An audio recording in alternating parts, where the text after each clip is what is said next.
Shows that dug deeper than ever before into the idea of what was universal.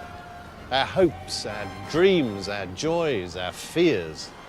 Shows that spoke to all of us.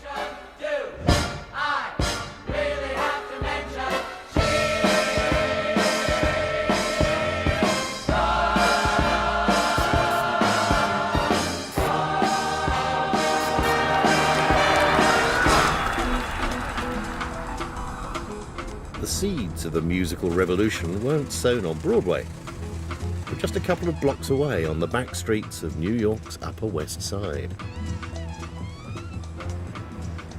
In the 1950s, the city's newest immigrant community, Hispanics, rubbed shoulders with Jews, Italians and Irish.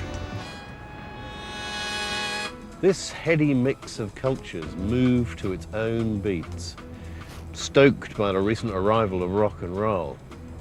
The result was something completely new, a cacophony unique to this city.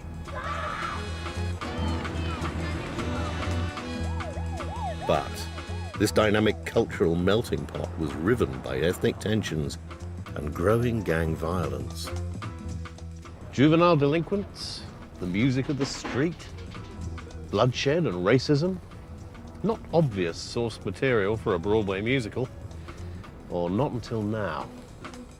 Jerome Robbins was a director and choreographer who'd created dance sequences for Rodgers and Hammerstein and Irving Berlin. He'd long wanted to do a modern musical version of Romeo and Juliet. And in 1955, he realised he'd found the perfect way to update it. But it wouldn't be called Romeo and Juliet. This show was going to be set on the mean streets of New York. Its name would be West Side Story.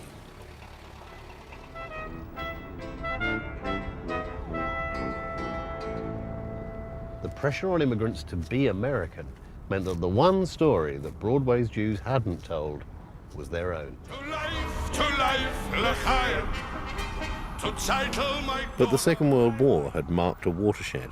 The Holocaust had been followed by the creation of the State of Israel, and Jewish Americans had become more assertive about their identity and ancestry.